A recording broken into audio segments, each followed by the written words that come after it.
Coming straight out the slums. It's the hoodlums. It's the New York Hardcore Chronicles live for all you bums. What's going on worldwide? How's everybody doing? I missed you. Feels like a long time ago we did that last show with Kate, right? Crazy. Feels like a month ago. Can you believe we used to do 4 shows a week? How the hell did we do that? 4 shows a week. Crazy. What's up, Maddie? How you doing? What's up, Hegs? Good to see everybody. Joe Frank. Shannon, what's up? All right, good. Chris Hoffman, everybody. The gang's all here. You know what we're going to do today? We're going to have a good time. That I guarantee you. Maybe a couple of laughs, too.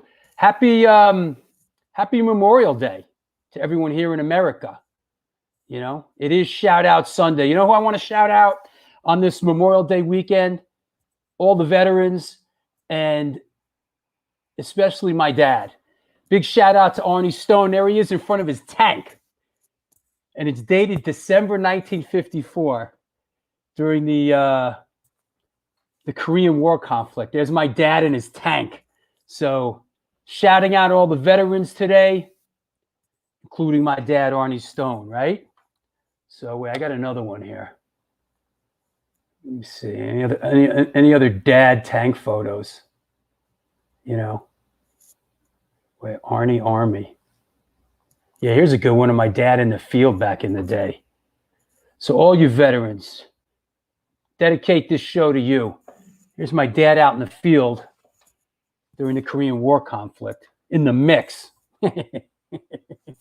There you go. So, yeah. That said, what else? Everybody else behaving? Yes. Thank you to all the veterans. Yep. There you go.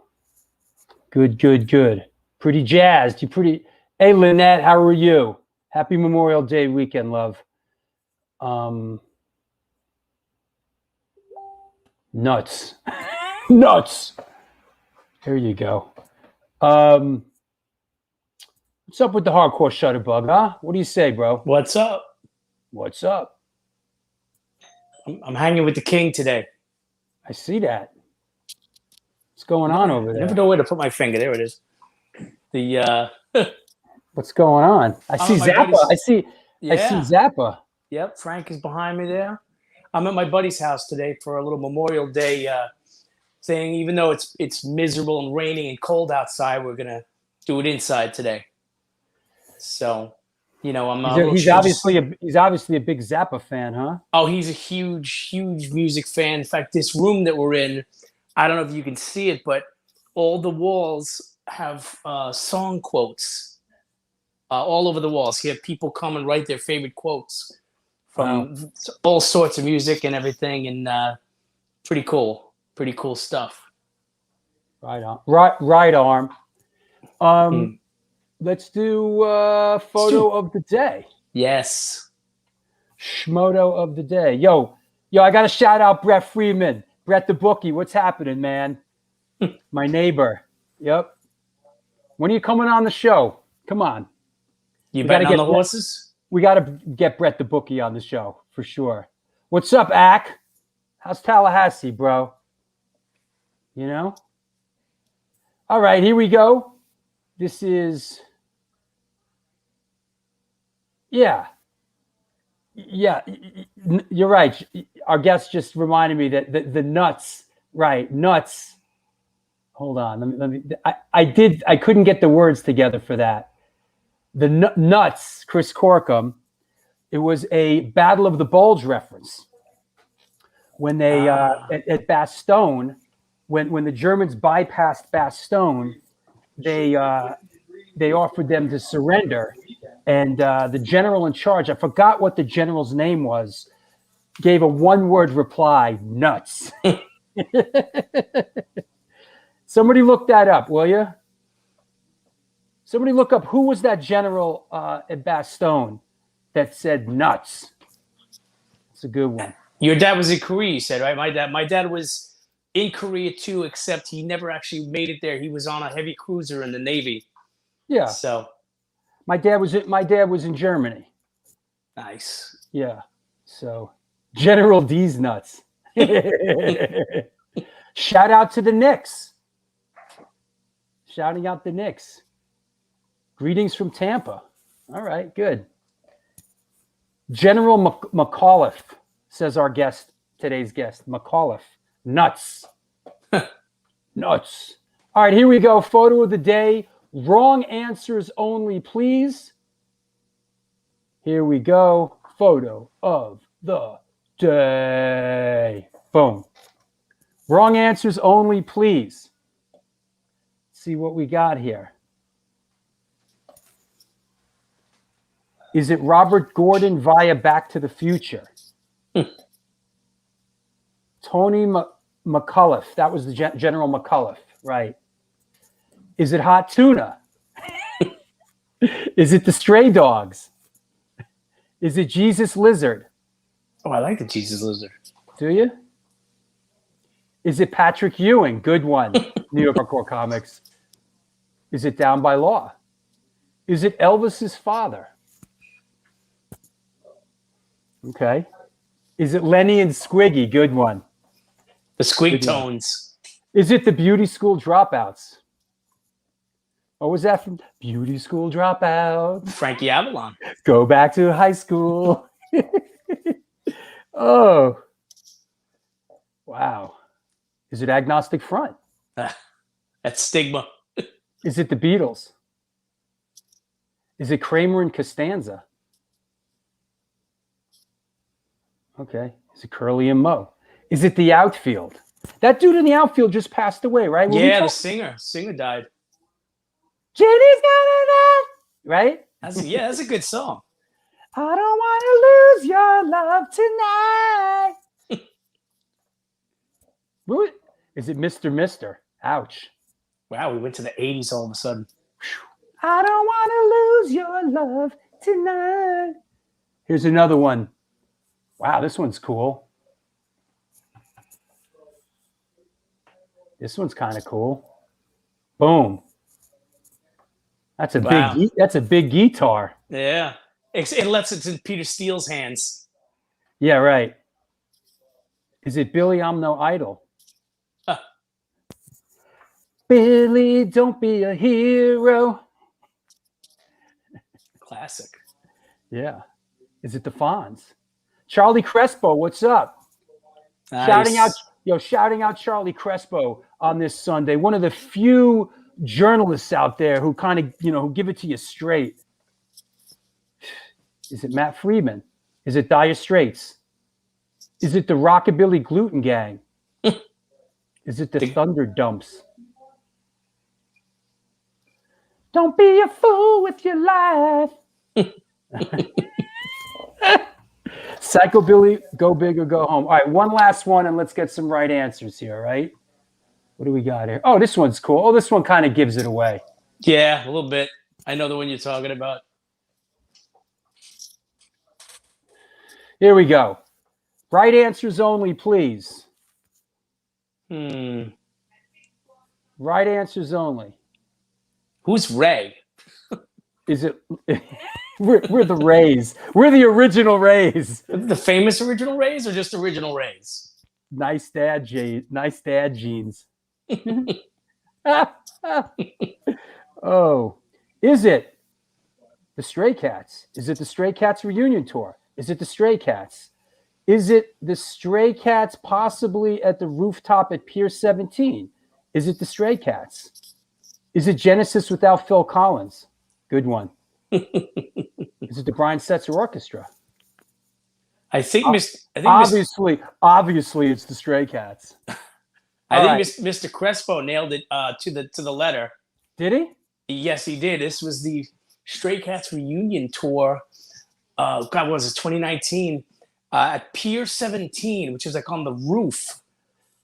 And it was really cool. It was the first time I'd ever been there, and in fact, so many people that we know were there. Danielle LePage was there, and Larry the Hunter was there, and it was a great. I mean, I've been a Stray Cats fan since since the early days in the 80s, and me and my brother used to go see them all the time. And I used to have a VHS because I wasn't at the show, but I had a Is it Stray VHS Cats are of them from at the Stray US Cats Festival.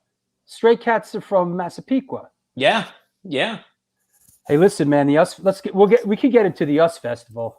The Yeah. Well, let's Yeah, get no- yeah. well, actually, the one thing I was going to say that you just reminded me, before Revolution turned into a church, uh, to rehearse for the reunion tour, they did a secret show Yeah, right. at Revolution, and I was at an Agnostic Front show that night and missed it. Do you know this whole Stray Cats reunion thing? Hold on, let me find this. Yeah, here we go. So leading up to that Stray Cats reunion tour, I was in production doing a rockabilly documentary with Slim Jim Phantom. Oh, right? nice. And here's a picture from production. Here's me, Jim, and that's Charlie Connor, who played drums with Little Richard. Oh, wow. Yeah, he did, all that stuff.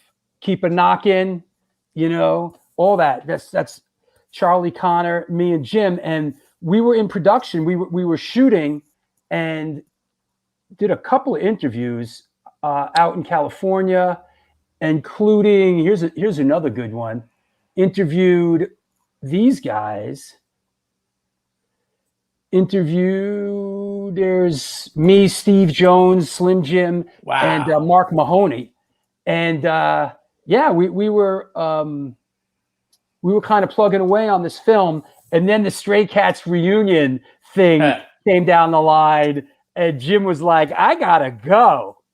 Oh, man. And that was that. The thing that I was happy about was that I got to see that show, and by the end of the year, Setzer had hearing issues to the point that he had to cancel the Setzer Orchestra the whole Christmas tour after that.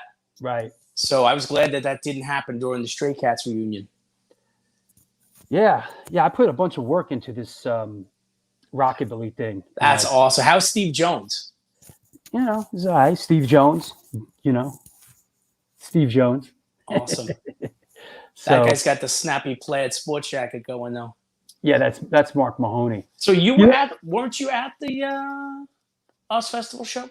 Yeah. Hold on, I got that.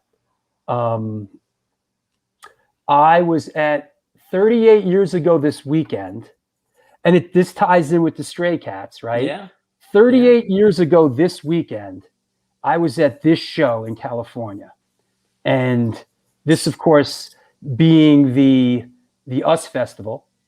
1983 US Festival, and listen, I could do a whole show on this, man. I in the middle of like first wave American hardcore, I have my head shaved. I get in a van with some non-hardcore friends and go out west. And one of the places we went to on this crazy adventure was the US Festival.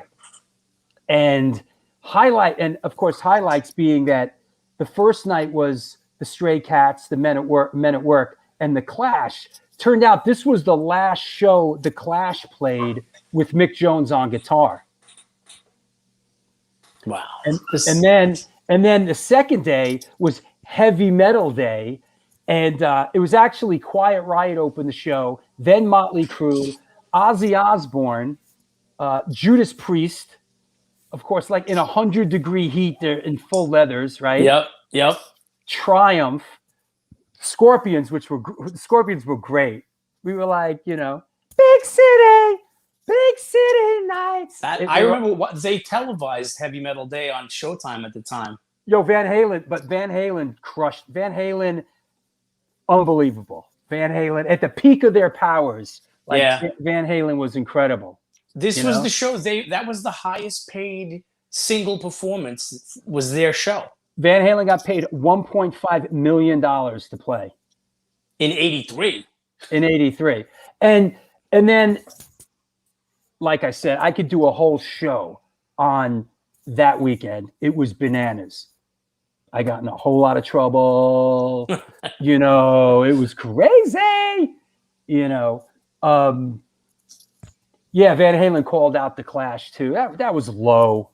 That was low. You know, David Lee Roth turned out to be a kook, you know. But the last day, for some reason, Missing Persons I remember because Terry Bozzio played drums, and of course that's the Frank Zappa tie-in, right? Yep. Because you know a lot He's of people right don't behind me. realize that Missing Persons is basically like Frank Zappa's backup band. You know, Yeah. they left Zappa and started Missing Persons.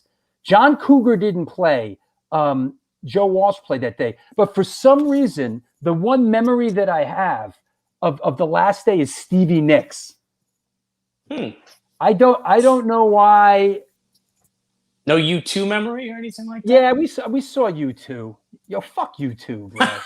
How's that sound? Fuck you too. How's that sound? Yo, fuck U2, man. You know what I mean? Ugh. Enough already with U2. God. So Maybe wait, cool. are they in there with Billy Joel and Phil Collins with you? Or you know what? U2's kind of up there with Billy. Yeah. You know? I don't know, man. There's certain things like I'm brainwashed. Like I'm, you know, I heard too much Phil Collins, so like I have to like push back now. Like he sucks. What about Bowie? Right? Did you stay for Bowie? We stayed for a little Bowie. You see, our sort of like thing was like it was announced that Stevie Ray Vaughan was going to play guitar for Bowie on this tour, and he quit right before the tour started. So that was sort of like that was a bit of a bummer in our world, you know? Yeah. He also had Satriani on that tour as well. Bowie? Yeah. I don't think Bowie did. On the Let's Dance tour? I don't know if it was this show. No, they brought in Earl Slick, I think, after. But John Cougar didn't play. Tour. Yeah. John Cougar didn't play, Mark. During that tour, he had Joe Satriani as well. I beg to differ. Check it out. Friend. Google it, baby. Yep. Yeah, like I you know, like maybe like okay, I remember like we saw U2 and like this was early on in the game and they were like kind of great and Sunday, bloody Sunday, and like all that shit. And it was like, okay, they're okay, whatever. But man, I learned to really hate that band, you know. Earl Slick is awesome for sure.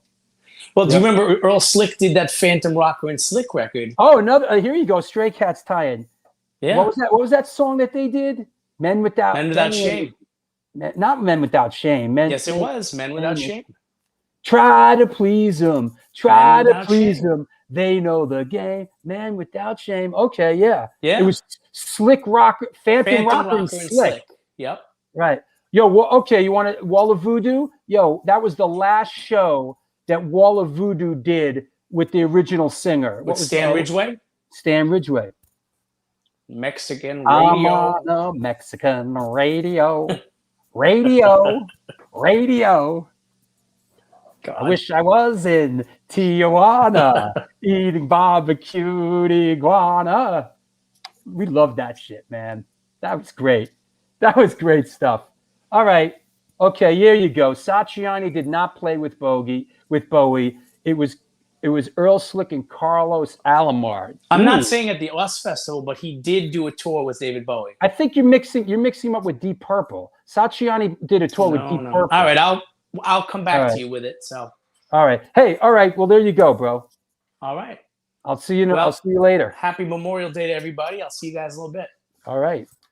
Well, there you go. What's happening? A little controversy to start the show. It's the New York Hardcore Chronicles Live, and we are sponsored by New York Hardcore Comics, The Organic Grill, the Texas Silver Rush, Chain Reaction Records and Skateboards, DTFM Vinyl Distro, Chacho's Tacos, Generation Records. New York Hardcore Comics opened back in 2013 when lifelong friends Debo Pro and Lee Fairley combined their collections and obsessions for comic books, punk rock, toys, statues, magic, the gathering, and all things horror. The store is located at 117 Main Street in lovely Dobbs Ferry, New York. If you want to support them during this pandemic, please contact them via email at newyorkhardcorecomics@gmail.com or any social media platform. Also, how about Mark and Generation Records? Since 1992, how do you do? Generation Records has been a mainstay of the New York metropolitan area music scene. Damn straight, Mark. Today, they offer a diverse selection of new and used rock, indie, jazz, hip-hop, punk, hardcore, metal, blues, soundtrack, and reggae LPs, as well as T-shirts and posters and other merchandise. They buy used record collections and music memorabilia and will pay you top dollar for them. Get that crap out of your basement and drag it to Generation Records. House calls are made for large collections in the tri-state area. Call or email generationrecords@gmail.com and follow them on Facebook and Instagram. That said, everybody behaving themselves. Hey, Ann, how you doing? All right. It's a party now. Good. All right. Everybody's everything. Let's bring our guest on. All right. Everybody okay? Good. Here we go. Yo. Let me clear the deck. Today's guest is a singer-songwriter hailing from the Constitution State of Connecticut. He's known for his work with the bands Mannix, Payload, and the Straw Dogs, but perhaps is best known as the frontman for the pioneering first-wave Boston hardcore band, the FUs. Please welcome our old friend, coming at us from Boston, Massachusetts, Mr. John Socks. Hey, man. Hey, this is actually Bono. I've come to respond to that "fuck you too" comment. How you doing? Yeah, good. Thanks for coming on, man. Good to be here. Did you ever like U2? Yeah, like, the Boy album was good. First couple albums were good. Gloria. What's happening? How are you? What's going on since the zombie apocalypse hit, and how's things? Well, we're keeping the zombies back. Got some recording finished, new songs coming out in the fall, on vinyl only, so far, because that's what we're going to do, doing it old school. And vinyl's coming back. Yeah, people are asking me about shows again, so I got to get used to what a calendar is and whatever. Yeah, things are opening up a little bit. Hi, Chris. Yeah, there you go. Some of your people. Ian, what's up, Ian? One of your bandmates, right? Yeah. Hey, Ian. Gary Tsitsi Fly, what's up? See? People, yeah. Is that right? You lost 40 pounds? Is that it? Yeah. You did 40? Well, at least 30. Wow. I think more like 35. If you saw me like around 2017, that was when I was like the biggest in my life. So it's a good thing that like people take pictures and they put them on the internet, because that made me say, wow, I need to do something. What did you do? How'd you do that? Reduce carb, mostly keto.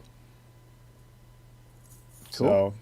So, So how did you come up? How'd you come up? Where'd you come up? Did you grow up in a musical household? Tell us about it. Well, my dad, he wasn't a musician professionally, but he had a good voice and he had a guitar and he used to sing cowboy songs, Streets of Laredo, stuff like that, at get-togethers. And my mom has a good singing voice too, and she would occasionally sing, but she's very shy, so everybody else had to be singing along.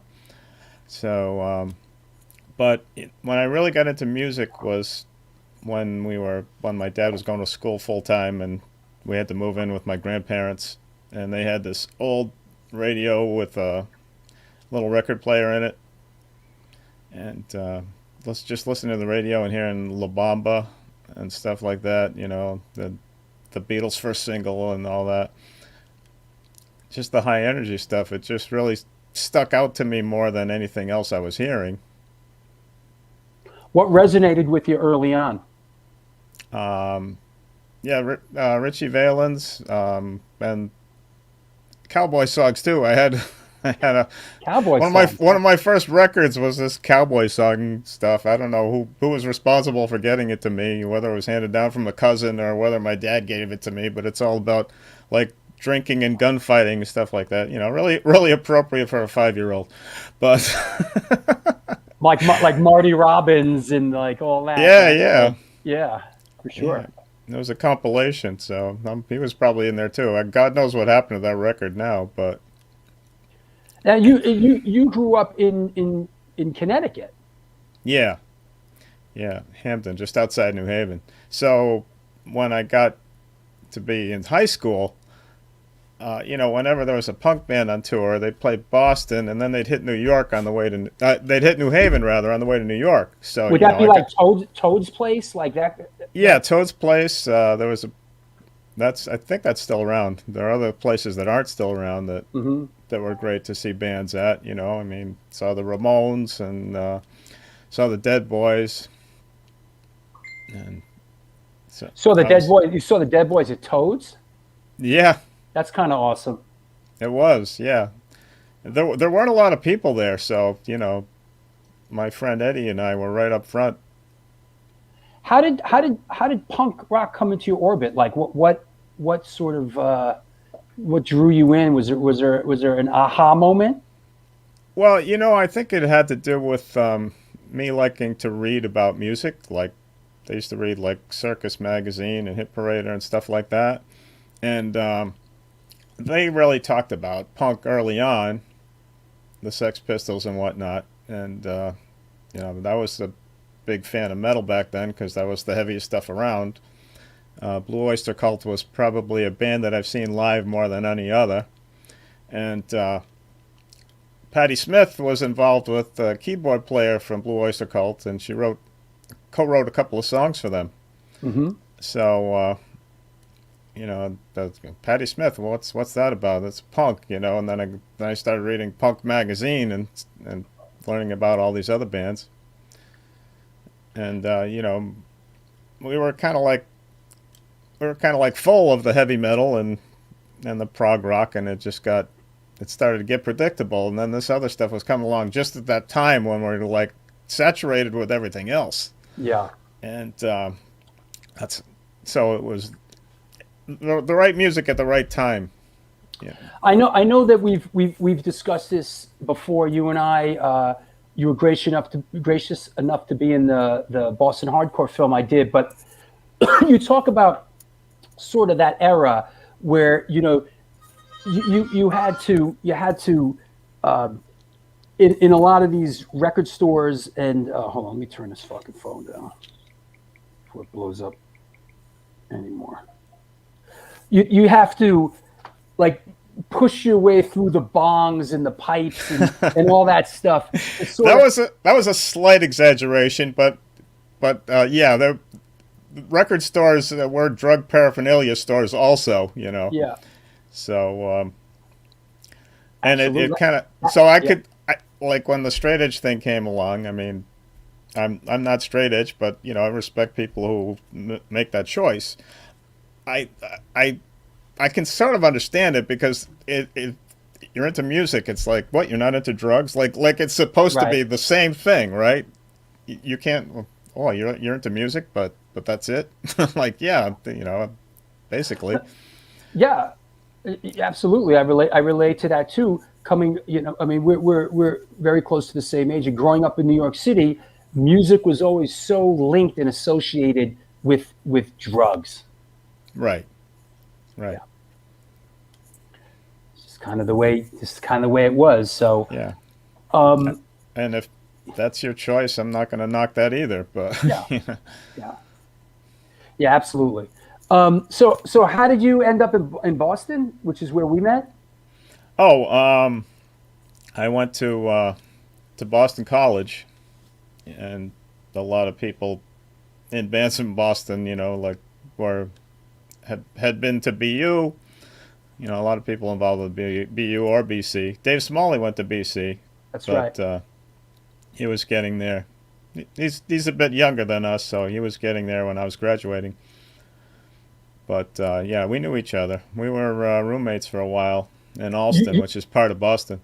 But that was a little bit later, right? Yeah. When you guys all lived together. So how did you segue into music? What how did you get into music? First band, that kind of stuff? I always liked to sing, and so we would get together at the neighborhood's kid's house who lived, this guy who lived near me, and he had a basement, and then guitars and amps and a drum set down there, and we used to make noise, and it wasn't very good, but it was fun. And then when I got to college, I found other people who were into punk as well, and into like different things, alternate things, you would say. And then I got involved with the radio station there. I tried getting punk onto like the FM show, but they weren't cool about that. And I was only okay to play a punk rock show on the AM station, which was only broadcast on campus. Yeah, basically down the block, right? Yeah, exactly. And but I made a lot of friends. I mean, like Voltmeter, he's kind of famous for his Fuzzbox collection on Facebook. He was a good friend of mine back in college days, and he introduced me to a lot of stuff too. Another classmate, Daryl Johnson, who was known as Derail. From 007, right? Yeah, yeah. He and I were roommates for a while, and Voltmeter when we were seniors, and also Mike Bonanno.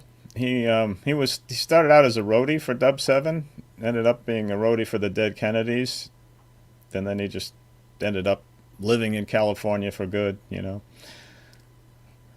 But we haven't. Is that Microwave? No, that's Microwave. Yeah. Same guy, right? Yep, Mike Bonanno's Microwave. Yeah. I remember him. He was Crazy. the Dead Kennedys. He was their guy, Yeah. I remember him. He was a geography student at BC. Everybody had a guy. Like Black Flag had Mugger, Dead Kennedys had Microwave, Yeah.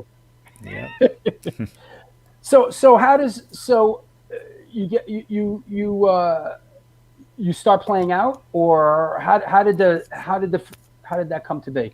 Well, we started playing parties, and BC would pay for like community things, little like get-togethers, and they'd allow people to get together in places, and we'd have bands there, and we'd go see lots of bands because they brought lots of bands on before I got punk banned from the school, which is a long story, but but the Human Sexual Response played there, the Thrills played there, Johnny Angel's band before the Blackjacks. Oh wow, Johnny Angel! I haven't heard that name in a minute. Wow. Johnny Angel, that's awesome. Yeah. Right, and so go on. Yeah, so we'd be the people who were going to these shows, and other people were going just out of curiosity, and we were going because we knew the bands and we listened to them. We also listened to not just college radio, but there was this commercial station in Boston called WBCN. Yeah. And it was, the most progressive commercial station in the country. They were playing, I mean, The Clash and U2 are considered mainstream, but they were playing them long before any other stations even heard of them. Yeah. And if you went to New York at that same time, I'm sure you know this growing up there, you listen to commercial radio, it was disco from the left side of the dial to the right. So, which is something I really enjoy now. Yeah. I like listening to the old disco, That's cool. Yeah. I prefer funk, but yeah. Parliament, stuff like that. Yeah, me too. I like that stuff. Yeah. So okay, and was this the sort of the origins of the FUs? How did that come about?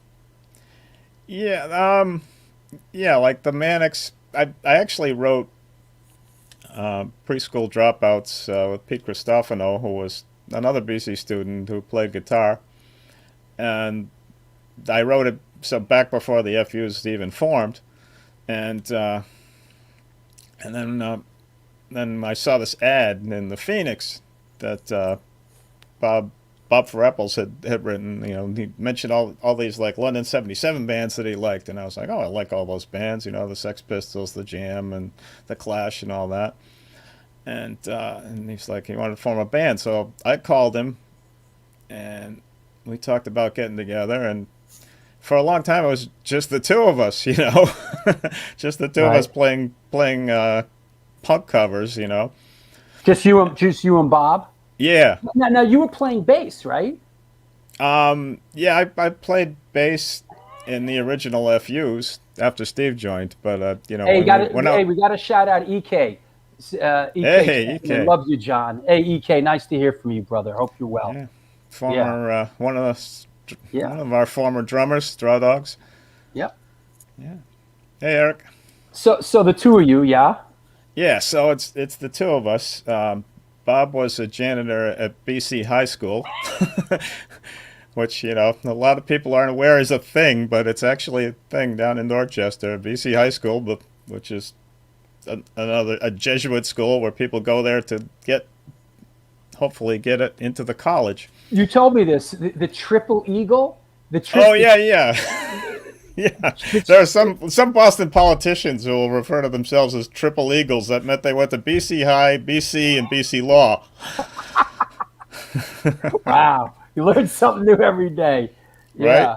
Right. So, yeah. That's So a triple eagle. So you I was guys just a single eagle. right. One So wing. you're rehearsing at BC High School, and then who Yeah, else comes to the party? yeah. Well, we started auditioning guitarists because just the two of us wasn't going to get very far, Right. and we had some interesting people there. We had this one guy, but he was good, but he was a cook on an airline, so he could only rehearse like certain days in the month and stuff like that. And he also looked and dressed disco because he liked to go to the clubs. So he had the total like Travolta Saturday Night Live look with the hair blown back and And he was playing guitar. the silk shirts and everything. Yeah, and he was playing guitar. He was a really good guitarist. He could even play slide like he was doing one time. He was like jamming on George Thorogood and playing slide guitar. He was killing it, but between the look and his schedule, we figured we should try to find somebody else. So we put out another ad. Steve comes along to interview with us, and we're like, we need some songs. We're thinking about that, and he's like, I have some songs, and he like pulled this little piece of paper out of his pocket, and it just kept getting longer as he pulled it out.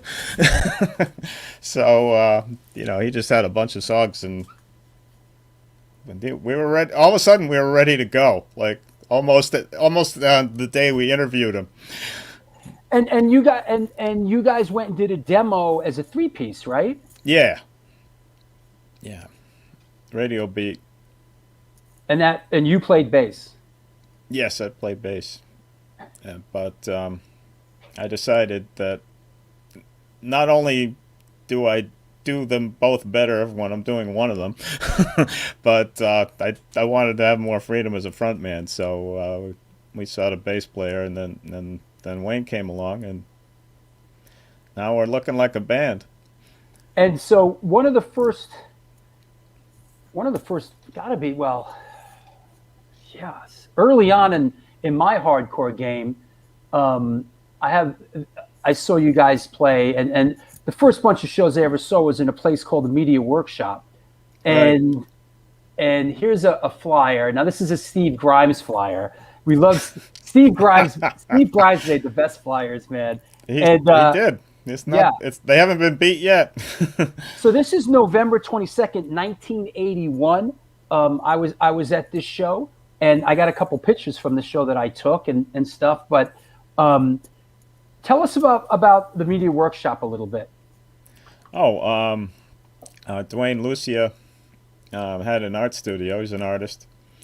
No, And that's Gallery East. oh, I'm sorry. What show Media we Work. talking about? Media Yeah, Media Workshop. Workshop. Right. That's Yeah. Kevin Porter's place. Yes. Okay, Yep. there you go. Yep. I'm old. Yeah. No But problem. yeah, we actually did play a show there as a 3-piece. That's right. Oh, And we got written up in Boston Rock for that. had some pictures taken of us, and it was kind of funny. I mean, we weren't the most professional band to play there at first, but it was a good time. And then we were surprised, like there were all these kids, and and like Kevin will say, it's like, how come no? I better get some beer. No, that'll be a waste. Not on this crowd. I've got a shot that I took from what I think is that show. Where is it? It's the only picture I've ever seen, and it just so happens that I friggin' took it. It's the only picture I have ever seen with Jerry's kids with Brian Jones singing. Okay. And this is a picture from Media Workshop that I took.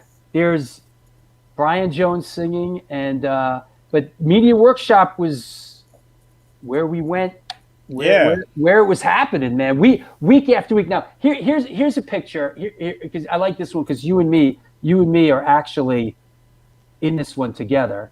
This is nice. Media Workshop 1981. This is SSD Control playing, and you could see Springer, of course, hanging from the pipe. I'm behind Springer with the leather jacket on my shoulder, kind of peeking around. I think Bob Sensi's behind me, Julie, Bob Farapples, and then you. So that was sort of the crowd that we ran in back then, Yeah, it was. And you reminded me of I think it was the first time we met when GI did. They played in a hallway at Emerson, right? Yeah. And the Freeze and the FUs opened for them. Right. Yeah, I remember you were roadieing for that show. It was in the Fensgate Ballroom. No, the Fensgate Lounge. We snuck everybody in, right? Yeah. That was crazy. It was a great show, though. Yeah. GI were really good. Here's another flyer from that era. What's interesting is this is a week later at Media Workshop, and it's Jerry Kidd's The Freeze and FUs. So, it was this was our spot. Yeah. Yeah. So for a couple of weeks there, we were the house band. Yeah, you guys played all the time. Oh wait, one more Media Workshop for the people out there. Media Workshop shot. Hold on, I messed it up. Well, another thing about back then is you had to play lots of shows because half of them got canceled. So right. If you want to play a regular amount of shows, you have to plan on playing twice as many. That's right? true. Here's a Media Workshop shot. This is sort of like sums it up, like 15 kids standing around. This is Gangrene's playing. I'm standing there in the this was the cut-off sleeves, sweatpants, and combat boot look that I'm rocking, standing there. That was happening for a hot minute, Yeah. But yeah. Andy Strahan in front there. Yeah, Andy Strahan, yep. And that was early Gangrene. And yeah, the black and white shots are great. But let's talk a little bit about this game changer here, and how you guys got involved with this. Okay, it's actually kind of a funny story. Please. What happened was John Anastas had been a member of Decadence, and they are on the compilation. And he was working at Newberry Comics, who put the compilation together. They had a label, what was it, Wicked Good Time or something like that. And they had planned on having SSD be on there. The SSD said, well, we're a DIY band, we're not going to do it. And so they had room, and thank you. Thank you for saying no, because the owner asked John Nessus, he goes, hey, do you know anybody else who would be good for this record? And he goes, oh, I got these friends called the FUs. I'll ask them. And I did not know that. yeah, so that was it. We got in through the back door just before they locked it. Yeah, and this record was this was a great this was a hell of a compilation, man. It really put Boston on the map. True, true. It still sounds good today. It does. It does. I mean, FUs are great. Gangrene, the Freeze, Proletariat, Jerry's Kids. I mean, this it's a great comp. You know. Right on. Yeah. Were you guys? I mean, this whole sort of Boston straight edge thing. I mean, FUs. Were you guys sort of lumped in with that? Well, yeah. I mean that happened because we were from Boston, and eventually we used the Exclaim label. I mean, a lot of bands on the Exclaim label weren't necessarily straight edge. Like Jerry's Kids and Gangrene, for instance. Right. But what it was a great idea that Al Burrell from SSD came up with this idea that if we're going to make our own records and still have them be recognized by distributors so they'll get out to the stores, instead of having a centralized thing like Discord, which is the thing Minor Threat started, Yeah. we'll have a label, and everybody will be allowed to use it, but they'll have to pay for their own recording, their own artwork, their own pressing, all of that. And if they do that, then distributors say, oh, this is an Exclaim record, so we know what to do with this, put it in a punk section or a hardcore section of the store. And it worked. The only thing, every once in a while, and this didn't happen often, but it happened enough to be funny. We might get a check for somebody to send them a copy of Jerry's Kids record because people think it's like a centralized thing, but it wasn't. Right. It was DIY for all the bands that worked to get together with it. And you guys had a question from Paul. How did you get Pusshead on board for the cover? Yeah, well, that was a piece of luck, I'll tell you. Pusshead he's from Boise, and he was probably in the only Boise, Idaho band called Septic Death. Yeah, and he was, an up-and-coming artist. He drew his own album covers and stuff like that, and he offered us to do our cover, and without charge, because he wanted to establish himself as an artist. Right. So and of course now he's like doing Danzig's logo and doing artwork for Metallica and all these other bands. Yeah. To think we got him for free on one of his best pieces. I know I'm biased, but Right. And we couldn't think of affording him now. Well, he also did SSD Control, Get It Away. Yes, he did. So, yeah. So, Capo3164 says, This Is Boston, Not LA is one of the most important records to thousands of punk kids in Europe, too. Oh, wow.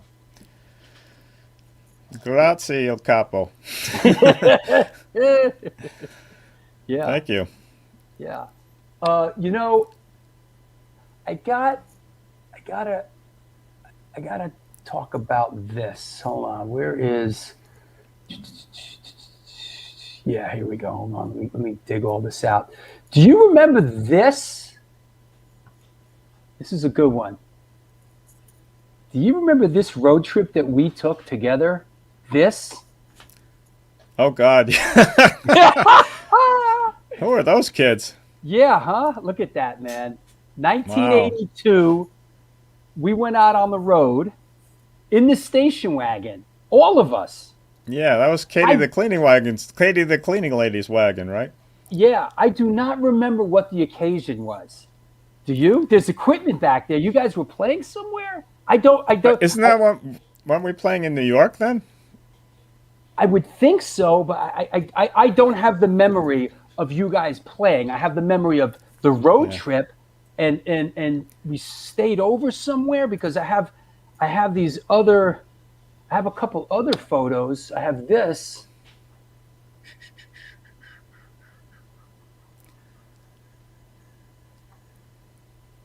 Yeah, I got shots like this. All of us like on the road. For some reason, I remember this. This was at the Howard Johnson's when the Mass Pike used to have Howard Johnson's. Oh. You know, there's Yeah. there's all of us, but that's when I had the fluorescent orange hair. And But there's Katie. There's your partner in crime for the movie. yep, there's Katie and Julie, and you're in the back there, Steve. With Yeah, the demon eyes. Remember, like, we used to have those little Instamatic cameras, and the flash was so close to the lens it made everybody's eyes turn red. yep. Here's a good one here. I mean, this I do know what we were doing here, right? Okay. I do know what we were doing here. We stopped specifically. We had to have Ray's Pizza, and we went. This is in Manhattan, off Sixth Avenue, where the original Ray's was, and Okay. we had to. We were in New York. We had to have Ray's Pizza, and we were drinking those little buds. I don't know what you call them, nips or whatever. I mean, this is how far back this is. I'm actually drinking here as a teenager. So, you know, and I'm looking at the picture. I have no shoes on. So this must have been a pretty kooky fucking trip, you know? Yeah. But, Yep. yeah, these for some reason I remember Katie telling me we might have went and picked up your records first in Jersey or something. I don't know. Probably maybe to sell at a show. Because we played A7 a couple of times. We played it when it was in different places. We played it when it was in this big warehouse, and you had to take a the 2+2 a freight elevator to go up to Yep. it. Yep. And then we played it when it was actually like a bar. Yep. Yeah, this is one I took this picture. And of CB's. We played CB's one time too. Well, there's a giveaway because the flyer taped on the back of the car there is a show that I think it was the first. See, there's a flyer taped on the back of the car. Yeah. Yeah. Right? That's your flyer, right? That's a CO's flyer. Yeah, that is this. That is this, which was a show, the first show I ever played fronting a band. This was at Gallery East, you know. And of course, this is like the classic, like whoever makes the flyer puts their band on top, right? I mean, that's how you do it. It's only fair. Yeah, you know. So, but yeah, this was when we played. This is like 1982 or whatever. But Nice. yeah, maybe you played CB's. Maybe it was A7. I don't remember. Yeah, it's hard to say. And we also used to take road trips to see like UK subs at what was it, Peppermint Lounge or something like that. Yeah, that's right. That's right. Then we saw the Misfits out there at something Plaza, I think. I don't know. Irving Plaza. Irving Plaza. That's it. Yeah. Thank you. Yeah. See, I remember some things. No, you do. But I want to ask you about this sort of show that you guys were a big part of since you brought up the Misfits thing. Give us a little background on this sort of on this show. Okay. Yeah, we Steve was good at putting together shows, finding halls and churches and things like that. And so he organized it. And we got the Misfits the headline, and they had their like huge amplifiers with the skulls on them even back then. But we're setting up, and it was in this like basketball court that was for a parochial school, and a priest came out as we're setting up a table to collect money or whatever, and he says, you know, don't scuff these floors, you know. Don't scuff these floors because this is parquet and we just had it done recently or something like that. Right. And like, you know, and he walked away and I see all these kids walking in with black combat boots and I'm like, oh no. This is not going to end well. So, needless to say, we never got to play at that church again. Now, here's a shot from that show. You know, I saw the Misfits play many times back in the day, and I feel like this was like one of the best shows I ever saw them play. It was like so great. They were playing in like a church like community room that we rented, and it was like $3 to get in, and it was right when Walk Among Us came out. I think this was the first time the Misfits ever played Boston. I believe it was also. Yeah. So here's a shot here. This is a great shot, great moment in time. You see Al Baril there, and I'm right behind Al Baril with my dukes up, with my shirt off. You know, I'm like right in there, and that's just it's a great. Paul Richards is in front. Yeah, there. Paul Richards in front, and Joe Sackout, Al Baril. I'm behind Joe him. Sackout, yeah, that's right. Joe Sackout. That looks like Ross's brother with a sweater on behind Joe Sackout. I think it's Ross, I would think. Jimmy Johnson behind him. He has a slightly older brother who looks a lot like him. He used to is that right? Shows too. Yeah. Yeah. Yep. So, but it could be Ross. We all look so different back then. Did the floor get different? Did the floor get scuffed? Yeah, pretty much. Pretty much. Chris Corkum says, I think they scheduled a cowboy dance thing the next day at the church, which had to be canceled because of the scuff marks. A cowboy dance thing. Well, it was going to get messed up anyway then, so I don't feel so bad. Here's another flyer from that show. Yeah, that was great, man. That was a good time. Oh, yeah. Oh, yeah, the special guest, Negative Effects. Oh, right. Jack Kelly, yep. Yep. This was his flyer. This was Choke's flyer. Yeah. Yeah. Yeah, I remember when he made it, and he had a bucket of wheat paste, and so it was permanently affixed to lots of telephone poles, and it lasted many years. Yeah, it was amazing about, when we used to go out and do those the wheat flyers is sometimes you'd hit there like it would be like a perfect storm and the flyer would be there like 5 years later. Yeah, that stuff that's got staying power. Yeah, Chris Corkum, who's a real Misfits aficionado. Yes, it was the first Misfits show in Massachusetts. Glenn wanted to play Salem and was looking for a church in Salem to rent and live in. Okay. All right. Makes sense. Yeah, so here's another great Steve Grimes flyer. FU's World Tour, which is basically Boston, A7. Right. And my band's on 3 of the 4 shows. Yeah. I think the Zero Boys show actually happened.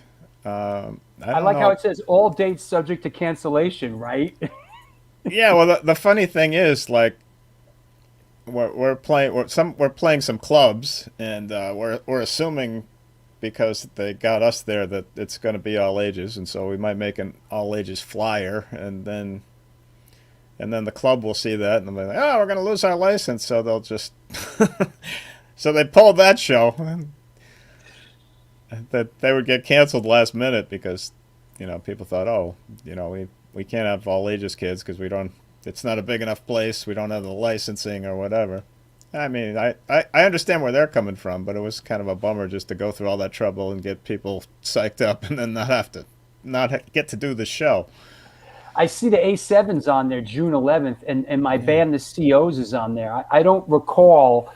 I love how it says A7 Club New City with Jerry's Kids, COs, and maybe Gangrene. Maybe. We'll see.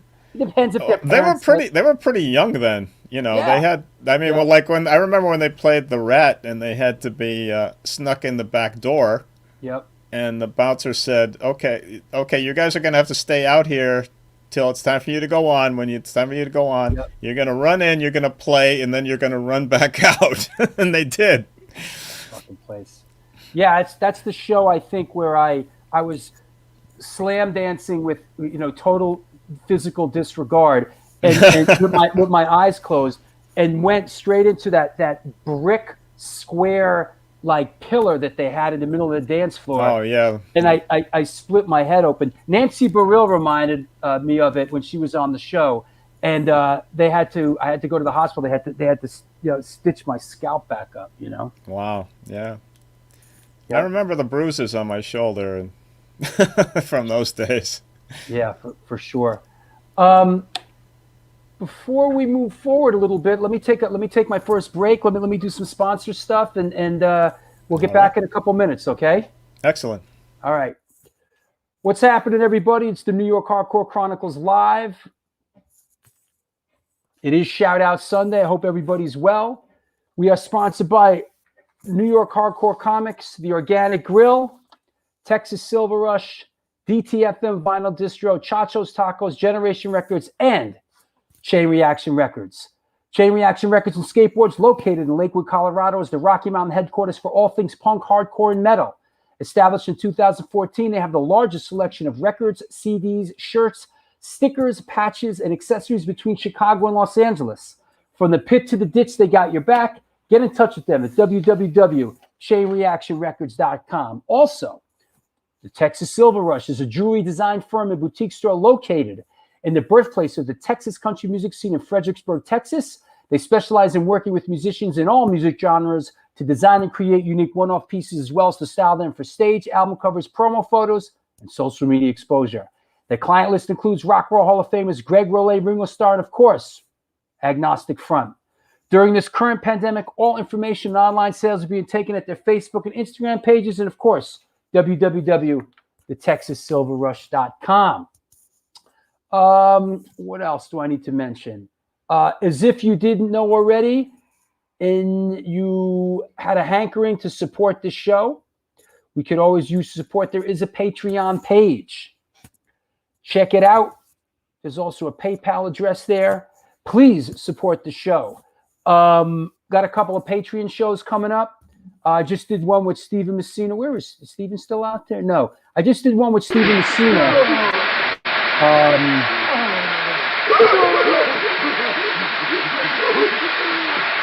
Damn you hairy scum!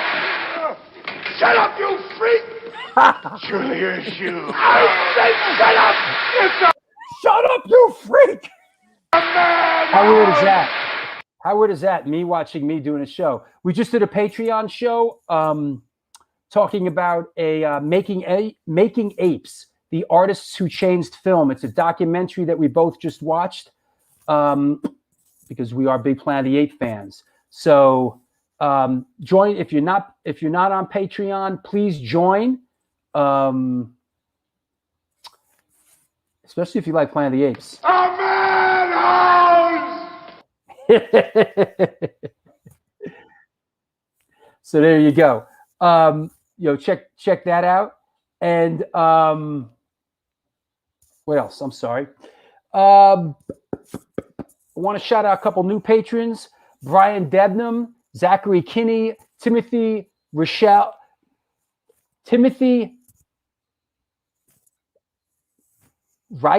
like Michael. I have a hard time with that. Timothy Reichel, like Michael. Derek Moomin and Ray Hogan. That said, thank you. What else? Hey, where's Sid? Hey, Sid, you out there? What's up, Sid? What up, Drew? What's going on? How are you, man? Oh, hanging in there, just like everybody else on this cold and rainy holiday weekend, wherever you may be in the Northeast. But hey, it is what it is. Hey, let's do album of the week, huh? Yeah, and then even you were surprised by this pick too, because it's not what everyone's gonna think. So, well, there you go. boom, Boom. Tell us about it. Just like with hardcore and punk rock, going to keep this one short and sweet, everybody. So as you can see here, this is a band from Washington, D.C. called Protester. The album, I believe, is called Watch Them Fall. This came out in 2018. Honestly, it's one of those picks, going through Bandcamp, you listen to one thing. Hey, if you like this, check this band out. The best way you can honestly put it, ladies and gentlemen, for one, if you love SSD Control, you love Minor Threat, but you like that new style hardcore, but not so much the chugga chugga style, but more still Fast and Furious, you got to check this album out. Even though this was released, I believe, in 2018 by New Absolute Records, it's something you got to check out, everybody. It's, like I said, sadly, if I'm not mistaken, I don't believe this band is even around to my recollection. I mean, it's a shame. I believe they were around since 2015. They were only around, I guess, like 3-4 years, put out 3 releases, and this is one of them. So when you get a chance, go on Bandcamp. Oh, they're not around anymore? Sadly, no. Trust me, Drew, I did my homework on this. But there are some other hard, bands. Man. They're friggin' hard. I know, but some bands I'll talk about within the coming months that I saw on my recommended feed.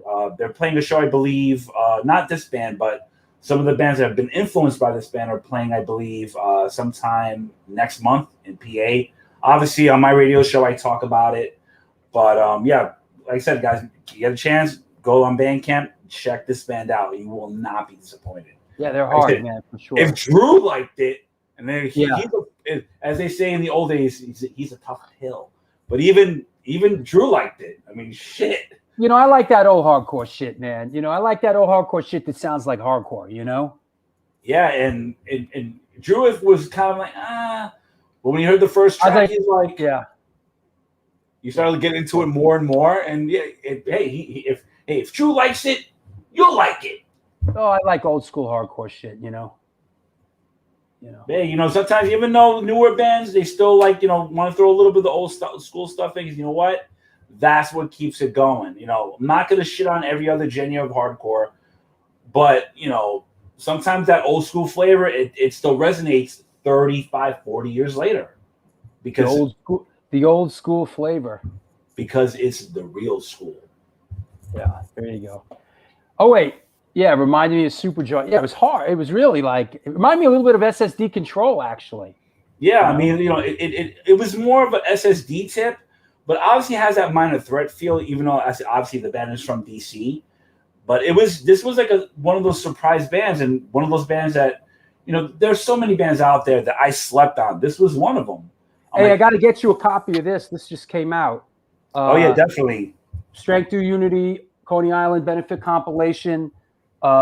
Sick of It All, Youth of Today, Vision, SFA, Antidote NYHC, Cool Comp to benefit the Coney Island in Leipzig, Germany. It's like the CBGBs of Leipzig, and we're all on the comp supporting the venue. So yeah, it's a cool. And I think Revelation selling it as well now. So just came out. They just sent me a couple copies. We have a brand new. What a concept! Antidote NYHC, new music. Divided State. We got Divided State on here, so go check that out. All right, Sid. Well, thanks, bro. All right, guys, and hey, thank you, Drew, for having me on. A quick shout out. Obviously, this is Memorial Day weekend. I just want to shout out every single veteran, past and present, who have made that ultimate sacrifice for us to do what we can still do today. I mean, pretty much that. But always, just remember those who sacrificed their lives just to give that little bit for us to what we can have so much of. Well said, my friend. I'll talk to you soon. All right. Cheers, guys. Well, there you go. DJ Sid the Kid, So there you go. Anybody else in it? What else are into? Oh, you know what? Also, join the Patreon. We just announced on my Patreon page. Where is that? This is kind of a hoot. We are doing for patrons only. I'm kind of letting you know about it here. Whoa, what did I just do? That's never happened before. Good Lord. All right, hold on. Crazy. All right, here we go. Technology's bugging. What the hell? Hold on. Stick with me, kids. Very strange indeed. Let's try this. All right. So if you are a patron, you would know about this already. We are doing a hardcore brunch, New York Hardcore Chronicles Live, hardcore brunch with guest of honor, Craig Ahead Satari. What's up? Saturday, June 26th at Organic Grill, right? Come on now. Where's my Organic Grill? Organic Grill is a vegan restaurant located in the East Village of New York City at 123 First Avenue, featured in New York Magazine, New York Times, and Veg News. Their dishes have won numerous awards, including Best Veggie Burger. They make their own cheeses, sausages, and burger patties, and every dish on the menu can be made gluten-free. This year, they're celebrating their 20th anniversary, and they're all about having a great time while enjoying amazing, clean food. After 3 months of being closed and now open for deliveries, get in touch with them, order some great food at www.theorganicgrill.com. Get on Patreon. Here it is. If you haven't, you cheap fucks, $2 for as little as $2. You could support this show on Patreon. Tickets are on sale now, limited seating. So get up, get down. That's what's happening. Let's bring our guests back on. Mr. John Sox from the FUs. What's up, man? Hey, I'm back. Because I'm back. Like to give a shout out of my own. Please. My IT guy, my son, Jack Sox, has been very helpful getting me set up. This is his equipment. And can I tell him about the elaborate backdrop I have here? Yeah. Yeah, it's like it looks like a like a terrorist, like a hostage situation. Yeah, right. Well, as Drew knows, because this happened just before we started, we were trying to set up a green screen thing, and the blue and my black shirt kind of like made one thing, and I had a living room supposedly behind me, but it actually looked like my disembodied head was sticking out of the couch.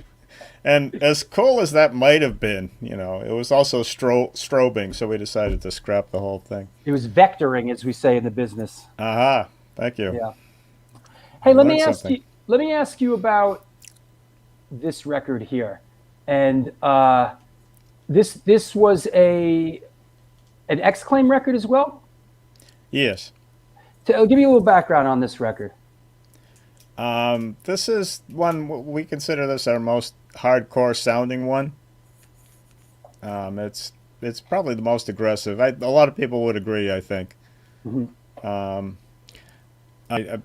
Maybe you're driving at something here about what the reaction was to this. I mean, a lot of people loved it. Of course, some people think it's their favorite FU's record. Right.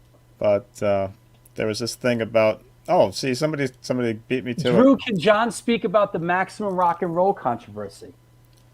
Yeah, I had a feeling that might come up sooner or later. But yeah, it's all funny now.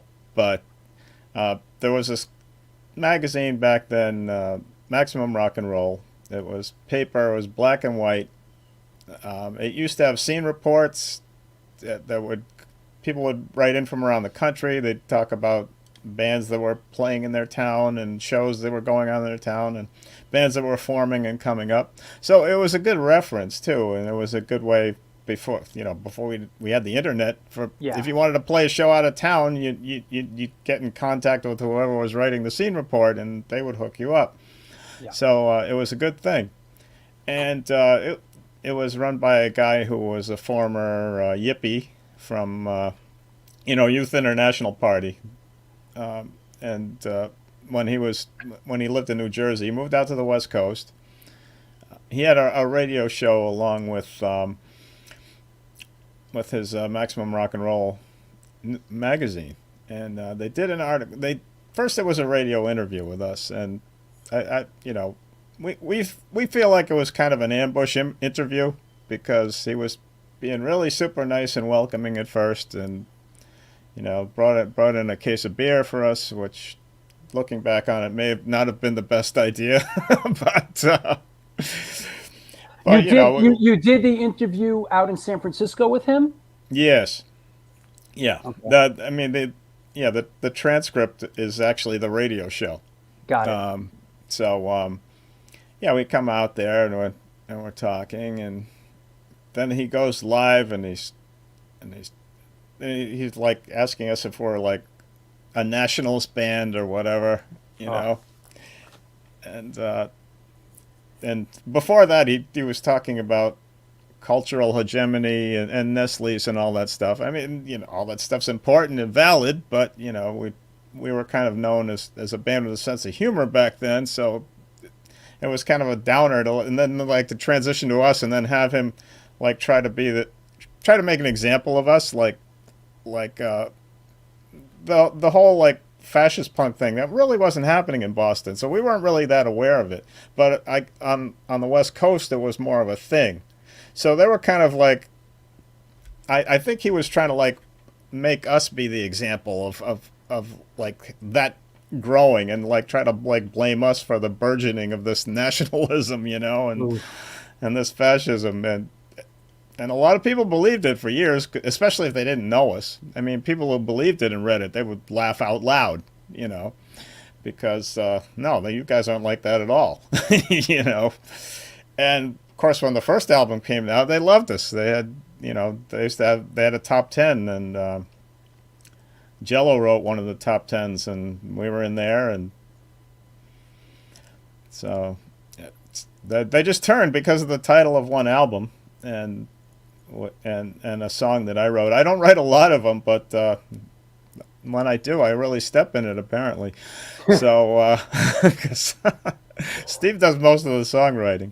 Is this one of those covers is this like this cover? Let me ask you. Is this like sort of like that Flex Your Head DC? Yes. Yes. Explain what this is. Okay. Yeah, there used to be this company called Nashville Records, and and Discord. They made a lot of records with Nashville Records, and what they did was they had this really cheap package deal. They give you the cover, and something like that. They do the pressing, they get the artwork together. You give them the artwork, they put it on. But the covers are stock covers, and they started out doing records for like gospel groups and like religious bands, right? So this is like, I've seen other versions of the same cover, like the Reverend Wright and the Wright Singers, So yeah, this was one of those stock flyers in National Record Company. I want to dig up oh, here it is. Yeah, hold on. For those that, I want to dig up another one of those stock covers that people might, I have it right here, that people might recognize. Here it is right here. Hold on.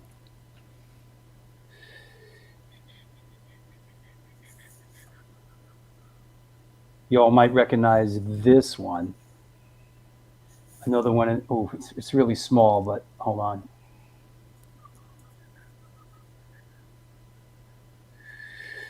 This is another one of those classic stock covers, right?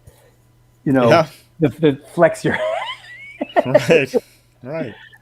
I mean, it was great. It was like Heads of Wheat, and it was going to be called Flex Your Head anyway. So kind of perfect. Yeah. So was it really that much cheaper to just like, hey, just Yeah. like whatever the cover is, right? Well, we got to pick. Oh, you got to pick. Yeah. Oh, okay. Between the wheat and the sunrise, and like. Yeah, there's another one on Discord with the violin and the flowers on the front. Yeah, that's one of their one. compilations. I forget the name of it, but yeah. No, it's the same one. Oh, okay. That was a later version, but it was another stock cover. Yeah. Hold on, I got that too.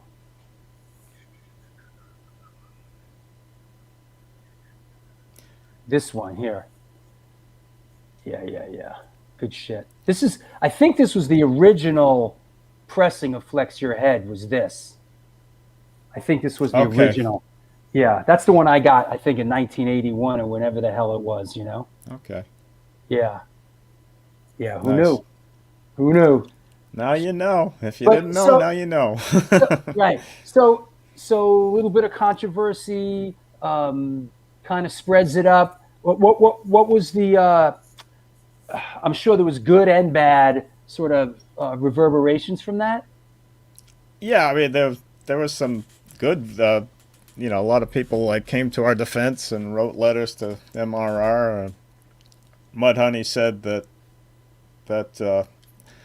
after that interview, where they were they were trashing us. He said they said the FUs are the only band they're going to listen to from that they heard about on MRR. That's great. So also was the layout was really elaborate. They did a cover, designed at us or for us, which was a pattern with flag draped coffins.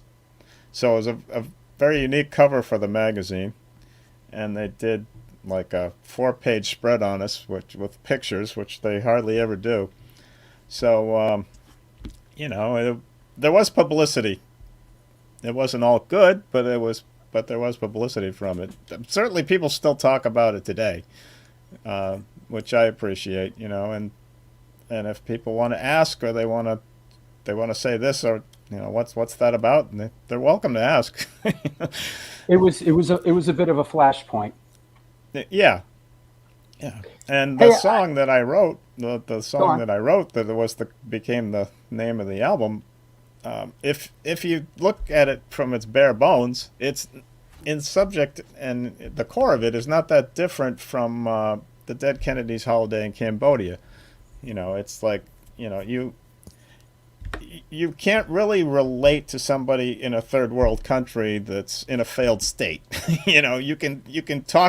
You can talk support them. Mm-hmm. You can make people aware of them. But you can't like, oh yeah, I can totally relate to that. It's like you really can't. So John Harmon says, "Man, I've always loved the vocal style on young, fast Iranians. Influences me to this day." I want to play a clip.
There you go. What What is the song "Young Fast Iranians" about? Well, Steve can probably explain it better, but it was inspired by reading about how the Iranian army used kids to run through minefields before them, so that the army wouldn't be. This was when Wow. this was when they were at war with Iraq before Wow. we took that over. I was wondering. I was like, what is that song about? Well, there you go. Yeah. So. Yeah. So FU starts to go through a bit of a transformation here. A second guitar player comes in, and tell us about sort of the metamorphosis and how you guys eventually went forward and changed your name as well. Okay. Yeah. With Steve Martin, who was playing lead in that, he joined the band. That was one of the last shows before we made that transformation to Straw Dogs. But he joined the band, and we started having a more melodic, more metallic sound. We started growing our hair, and Bob wasn't happy about the hair growing part. He didn't want to have to he didn't want to have to grow his hair or start looking like that. And he was kind of like done with the hardcore thing for a while, and wanted to start a family or whatever. So he left. It was cordial, it wasn't like, fuck you, I'm leaving or anything like that. And then we got Bones to play for us, and Bones was really like, he had super fast foot, so he changed the sound a little bit too. And unfortunately, he passed at age 17. Wow. 17, huh? Yeah. Wow. Yeah. As a passenger with a drunk driver, it wasn't even his fault. Yeah. Yeah. But we were changing a lot, and so we thought, oh, let's change our name because maybe people are going to hear it. Maybe some radio will play it, because like even some college radio stations, because of the name, I think it's pretty tame by today's standards, but they think, oh, we can't play that. We can't play that. The band with that name. Yeah. So for that reason, we changed the name, and we're fans of Stiff Little Fingers too. They had an EP called Straw Dogs, and so anyhow, that was basically it. And then we changed our style, and but we still had a lot of the same fans. Yeah.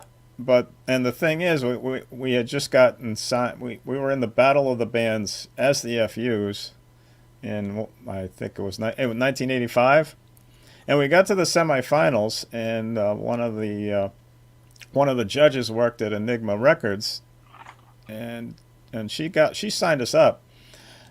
So that's how we got on. That's how Straw Dogs got on Enigma. It was a subsidiary of Enigma. Was that gas? How do you pronounce that? Gasitamanka? Oh no, you're thinking that was the last FU's album. That was Gasitanka. Gasitanka was actually like Casablanca, right? Got it. And the logo looked like the Casablanca logo too. Right. But anyway, so the Gasitanka record, that was actually Bill Bartell from White Flag. That was his label. So yes, he put out. Yes, Rat Bones. That's the same Steve Martin that went on to join Agnostic Front after, right? Right. Yep. Same guy. Same guy. Yep. You can see him in this picture playing the Explorer to my left. Absolutely. Yeah, Enigma also had TSOL, and they had a couple artists on. Yeah, Enigma. Right. But we told them we were changing their name to Straw Dogs, and they're like, "Oh no, don't do that." we thought they were going to be happy about it, right? And they're like, "Don't do that. You're going to lose all your core fans." But wow. But I mean, there was already flap about, the the Boston hardcore bands are getting too metal, like overall, like not just us. So whoever we were going to lose, we were going to lose anyway. Yeah. So, why change our plans just to like maybe retain some people? But you guys kept busy. I mean, Straw Dogs put out a couple of records, right? We Are Not Amused, Man in the High Tower, Your Own Worst Nightmare, Under the Hammer. I mean, you guys were pretty proficient and busy, and you guys put in a lot of work through 1991. We did, yeah. And we toured continental Europe twice as well. Wow. How was that? No, it was great. It was great, Berlin's a great place to play for American bands. Yeah. They really like American music over there. A lot of them speak English too, so it's easy to communicate with them. Yeah. And Kerrang! Magazine was a metal magazine that they gave one of our records 4Ks, and that album We Are Not Amused. There was a new music show on MTV. I don't know if you remember 120 Minutes. It was like on Sunday nights, and they'd have the indie album of the week. We Are Not Amused was the indie album of the week one time. I just happened to catch it. Like I'm turning on the TV and like, wow, that's our record. Wow. Yes, so. Billy Whitfield. That is the same Steve Martin who became a PR person. Correct. Yeah. Nasty little man. Right. Yeah. He is a he PR, helped the Beastie Boys blow up. Right. Yep. He's a PR person, very successful, has a very successful company. So how did things wind down in the early 90s? Why did you guys go on hiatus, and how did it come to an end? Yeah, it was odd, I mean, ever since Bone died, it seemed like we just having a stable lineup, having the same people year after year just became harder and harder. Yeah. And that was frustrating for us. And Steve decided he was going to go back to school and spend more time and get a more valuable degree. Now he's Dr. Grimes. So not a medical doctor, but definitely a doctor, a PhD. Steve was great.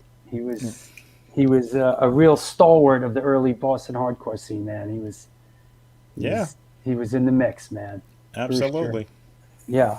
So you guys ended up taking a break for a couple years, and then at what point? What did you do? At what point did you sort of gravitate back to music? Actually, I went to a friend's show at the Midway in JP. Oh yeah, what's that? The Midway Cafe? Yeah. Yeah. JP being Jamaica Plain. I keep forgetting I'm not in Boston now talking to Boston people. So forgive me if I talk about something and assume you know what it is. Yeah. But exactly. But there was this punk cover band called the Punkalypse Now that's a couple of former Straw Dog members were in, Punkalypse Now, I love it. Yeah. And they asked me did I want to do a couple of FU songs with them, and we did Young Fast Iranians and one other, I forget. I think it was Warlords. And it was fun. And I got off stage, and Sam, who used to be in Impact Unit, was there, and he's like, yep. He was like, you got to get back into music, man. How come you're not in a band? And I'm like, oh, I don't know,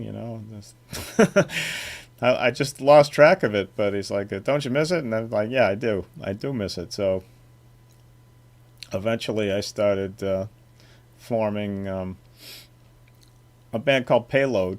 Yeah.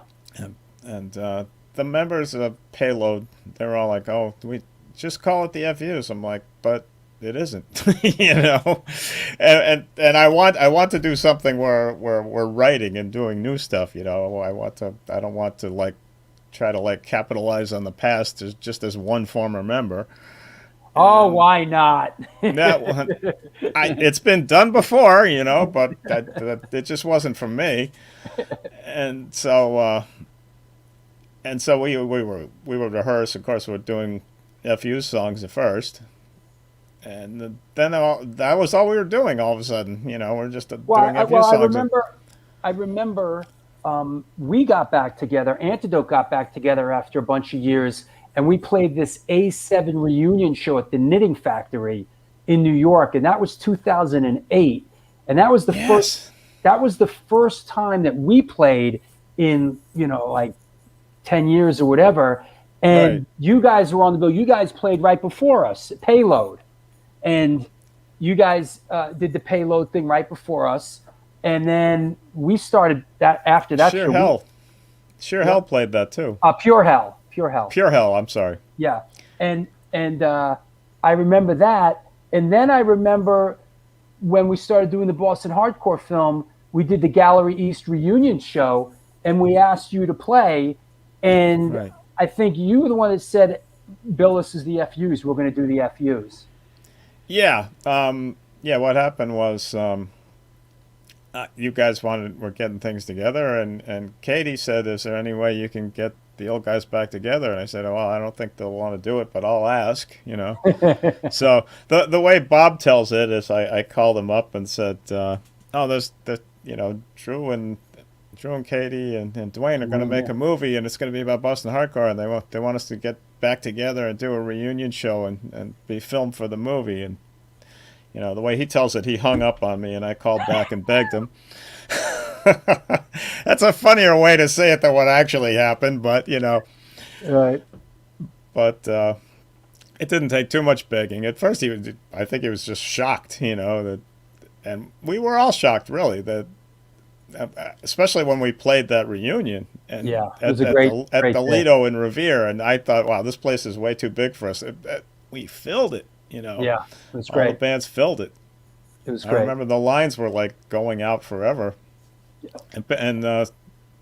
And Dave Stein hired a bus, to bring the New York kids to the show. Yeah, it was great.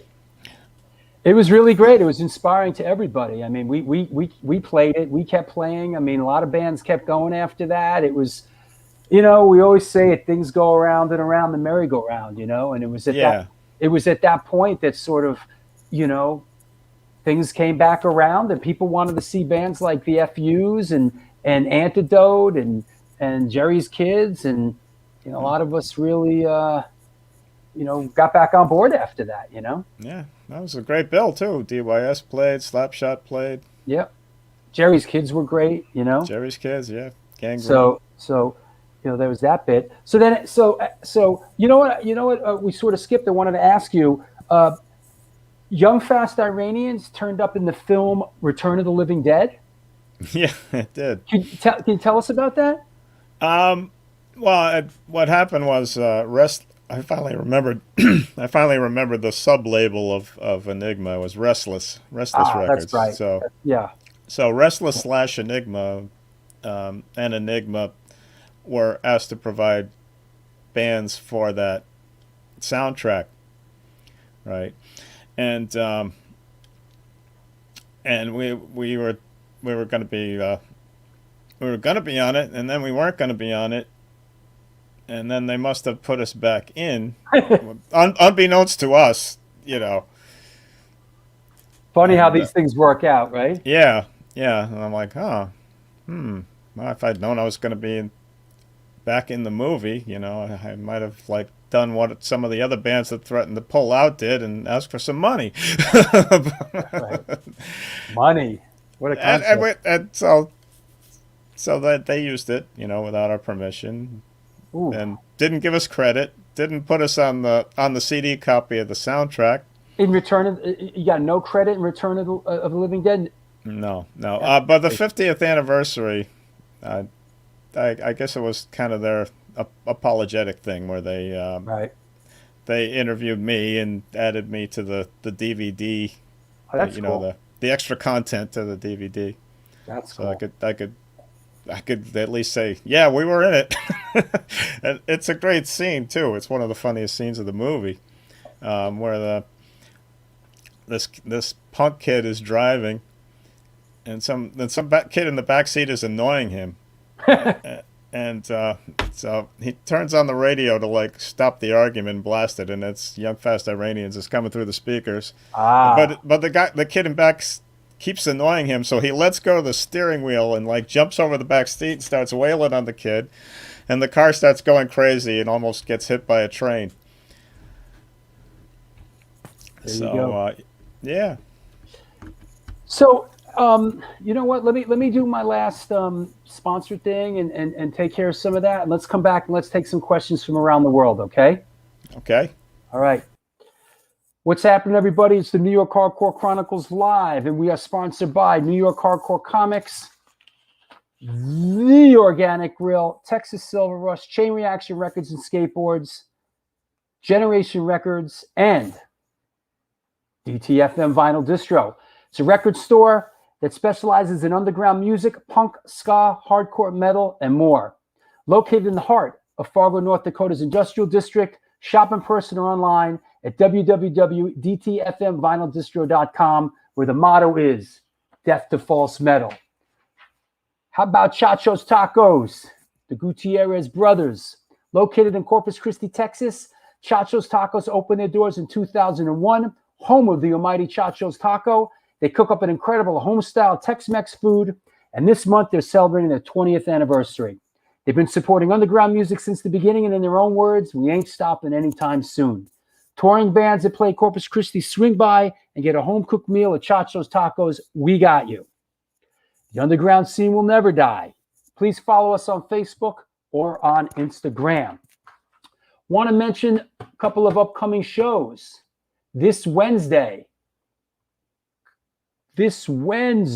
coming up, Mr. Tristan DeGraves, my good friend and bandmate, will be on the show. He also plays in the Undead. We got a lot to talk about. There's a lot happening with Antidote NYHC, new music coming out. Interesting guy. He's toured with bands, been on the Warped Tour. Big avid skateboarder. Everybody loves Tristan. So come check out Tristan. Also, a week from today, John Zazula, Johnny Z from Megaforce Records, author, will be on the show. Couple days after that, Chris Reese from Social Distortion and The Lude. He played on all the big bangers, Social Distortion, Prison Bound, a self-titled record, and Somewhere Between Heaven and Hell. About time we had some Social Distortion blood up on this show. Also after that, Spick, Danny Diablo, Joe Fatal, and Big Lito coming on the show. Always a good time when Danny Diablo comes on the show. Want to announce a couple of new shows. Get ready, here we go. Couple of new shows coming at you.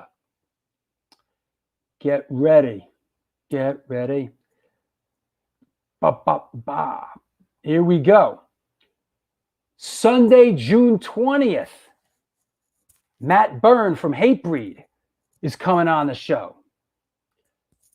Sunday, June 27th, a week later, it will be Killer, Max Cavalera. A couple days after that, Steve Birnbaum.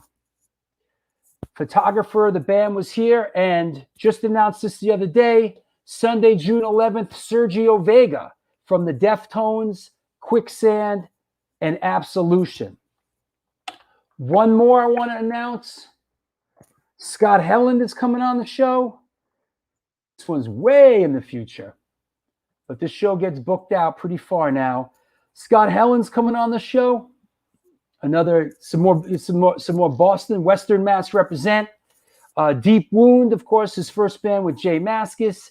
Outpatients, Guitar Me of One. Scott Helland, really interesting character. Hopefully we're going to get him to play a little live music for us on the show. That said, what else? Want to shout out Upstate Rick. Got a Comments Crew shirt out there. Upstate Rick, where are you? Boom. There you go. Cool shirts he has made. Duh. So check it out. Comments Crew merch. What else? Join Patreon. We got the Craig Satari Hardcore Brunch coming up. The Coney Island comp is out with a lot of cool stuff on it. What else? Oh, you know what, too? This is 2 weeks from today. What? 2 weeks from today, we are back in the A7. Back in A7. Right? Back in A7. 2 weeks from today. Is Sid the Kid DJing? Are you DJing, Sid? Are you going to be DJing? Yes. I'm going to be a half an hour late, but I will be there. Don't be late, bro. Hey, I'm bringing my fucking A game, Drew. I'm bringing the A game with me. Oh, my. So, yes, Sid the Kid is DJing. Yep, we're back in A7. No bands are playing yet. It's a listening party for the New York Hardcore Chronicle. For the A7 Back to the New York Hardcore Roots compilation. So, everybody get up on that. All right, Sid? Oh, yes, Drew. Oh, all right. So that said, got that going down. I think I covered everything else. Yeah, bring it. Yeah, Sid's bringing his A7 game. Is that right, Sid? You're bringing your A7 game? Oh, yeah. The A's. A7 essay. All right, cool. All right, Eddie's soldier. Let's take some questions for our guest, John Sox, FU Straw Dogs. Please, I know people posted up some questions before. Please repost them. There's also a super chat. If you really want to get that question across, I can't miss it. So let's bring John back on. Hey, man. Hey. Let's see. Let's start with this one. When are the FUs going to come back to the UK? We'd love to have you back at Bloodstains Fest at Boom in Leeds. Now, I know you've played this fest before, correct? Yes. Tell us about it. That was one of my favorite shows ever. You know, MDC had played. Dr. No was going to play the next day. There was a great crowd. The kids were like kids, adults, everybody. They were right up front. You know, they knew all the songs. They sang along with them. And they were screaming for more when we were done. It was quite a memory. I won't forget. Is this hey, Lucky? So is this when are you going to come back to the UK? I guess when things open up, right? Yeah. Hopefully we could get something together. It was logistically difficult to do, but doesn't mean we can't do it again. Absolutely. Yeah. Friend Chris Corkum asks, new FUs, when can we expect a record? Well, we've got an EP coming out in the fall, actually. Death Squad Nostalgia is the name. That's awesome. And, that's great. It's all new material. Hey, who's in the band these days? Could you rattle off the names? Yeah, we have the original core members. We have Bob Frapples on drums still, Steve Grimes on lead guitar, and we also have Slade Anderson, who had played lead guitar in Straw Dogs. He's now the bassist, and Ian King plays rhythm guitar, and Steve and Ian do the nice background vocals too. Ian's been with the band a long time now, right? Yeah. He's a large reason for why we're still going. Yeah, he pushes things forward for sure. Yeah. Yep. What else? How about I think we kind of did this. Gonna ask again because I got lost, but how did Young Fast Iranians end up replacing the Damned track in Return of the Living Dead during the railroad car scene? Sorry if this already got answered. It kind of got answered already, and John doesn't have any fucking idea, right? That's basically it. I mean, there you go. But a damn track did end up in the movie, so I don't know. Is it a miscommunication between the producers and the record company? I have no idea. Yeah, it makes sense. What else? Where can I get the lyrics to FU's song "Drug of Choice"? What record is that from? I don't know. That's on the demo, actually. That's from the demo. Oh, okay, right. we're starting to play that again. So Is the demo was the demo ever printed up? what do you mean by printed up? Like was the demo ever like printed onto vinyl or released as a part of Oh. a CD, or did those tracks ever get out there? Yeah, well, it's the CD, the Tang version. It's added to it's in extra tracks on that. Got it. And yeah, if you want to know the lyrics, I'll try to find them. Send me an email, johnsox1@yahoo.com. There you go. Let me see if I got any of the pictures here. Yeah, one thing we got to do is we got to get. I know you came down and honored us with playing our the A7, and we're looking at getting that going again pretty soon. So hopefully, you guys will come down and do it again. Well, we're big Planet of the Apes fans too. So yeah, that'll be a pleasure. You've come to the right place. Yeah, it's a madhouse. Yeah. Yeah. Hey, did you guys play punk rock bowling? Yeah, I was that 2017, I think. Yeah, we did. When it was a good lineup there too. It was with Street Dogs and 7 Seconds. Good one. Any new bands that John recommends these days? Ooh. Wow. I don't listen to a lot of new music, to be honest. I'm kind of stuck. I'm stuck in the 80s and 90s, I'm afraid, Do you listen to Blue Oyster Cult at all anymore? Yeah, once in a while. I'm real up on Secret Treaties, man. Oh, that's the best one. I love that record. That one and the first one are the best. It's an interesting record. Blue Oyster called Secret Treaties, because when I listen to it, I hear the connection between sort of like the New York Dolls and early Kiss. I think same kind of same producer. I think it's like I hear a lot of that. That record, I highly recommend that to anybody out there. They were produced by the guys who did it. Give them enough rope for the Clash. Was that Sandy Pearlman? I think. Perlman and Krugman. Yeah. You were a big. I remember you as being a big Clash fan, right? Yeah. Still am. Yeah. And they also did. They also did one of the Dictators records, Manifest Destiny. Oh yeah. Yep. Yeah. What's the what other Blue Oyster Cult do you recommend? The first one? Yeah. All right, I'll have to get called Blue Oyster Cult. The one with Cities on Flame on it.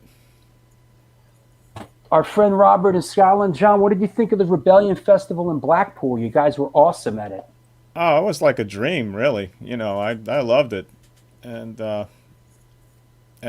I wished I could watch the Subhumans, but I was on stage at the time. Don't you hate that? Yeah. Don't you hate that? So many bands. But we got to see a lot of great bands we wouldn't otherwise get to see, as well as play like a great venue. A lot of people were like, hey, where'd you get that backdrop? But it was somebody. They took our name and they put it on a laser projector. So over our heads is this giant FUs, So that was pretty epic. Well, that's one of the great festivals, man. Oh yeah, absolutely. Yeah, that's a good one. I hope we can get over there and play it one of these days. DOA were brilliant too. The next day, trying to get Joey on the show. That always happens when we play these festivals. It's like, oh, I'm great, and like, oh fuck, who's playing the same time as us? Yeah, right. Oh, come on, really? and who's playing on the day you have to leave to go to the next town? Right. Yeah. Here you go. Like Pepe says, best thing about festivals, lots of great bands. Worst thing about festivals, lots of great bands play at the same time. Yeah. That is a problem. Mick asks, when are you going to tour the West Coast? Nobody knows any of this shit, Mick. Yeah, well, that's that's you answered the question already. But yeah, we have plans to go there again. Yeah. We like playing the West Coast, but Mick's probably going to remind us that we haven't played the Northwest since the '80s. Northwest, like what? Like Portland, Yeah, Northern Oregon. California, Oregon. Yeah. Yeah, okay. Got it. When we did punk rock bowling, we started in Long Beach. Then we played Phoenix on the way back. Phoenix is where the Freeze are located right now. Yeah, right. So I'd sure like to get Cliff on the show, but I think he just like has a flip phone and like just he had no idea what Zoom was when I asked him about it. You know. Sounds like him. Yeah, DOA. Actually, our friend is directing a DOA film right now, and I'm trying to get them on the show. Nice. Speaking of DOA, were you there the time when they played Boston and the ceiling came down? Yeah. Remember that? Remember that thing? Yeah. That was crazy. Yeah, I almost got a nightstick to the head from one of the cops who came to bust it. That was Somebody behind me yelled pig at the cops, and they thought it was me. right. Yeah. For those that don't know, it's one of the great early Boston hardcore stories. DOA came and played a place called Cantone's. It was a place Right. that didn't do hardcore shows. Mario Cantone from Sex and the City, his father owned it and ran it. And DOA comes out and they open up, I think, with World War III. And we start going nuts. It had a low suspended ceiling. And someone jumped up off a table. Springer. Yeah, Someone is Springer. Springer. He went out, he punched it. He punched the ceiling, and the the tiles broke, and they started falling in on everybody. And then everyone sort of said, "Oh wow, great!" So we started hitting the tiles. The whole suspended ceiling came down. The room was filled with this thick asbestos haze, dust. I don't think it was asbestos. We'd all have methyl. What is it? Methyl. Whatever that's called. That cancer that you get in your lungs. Autumn says, I was at that DOA show. Is that right? Yeah. Oh, here we go. Jamie from SSD Control. They opened up with Fucked Up Ronnie. That's what it was. Nice. Right. And then the whole ceiling came down, and then they pulled the plug after two songs, and then the cops showed up in full riot gear. Yeah, that was fun. Yeah. Yep. Yeah, it was. It was a great show for like 10 minutes. There were so many great shows. Now it's a great story. Now it's a great story. That was. There were so many great shows in Boston back then. It was such.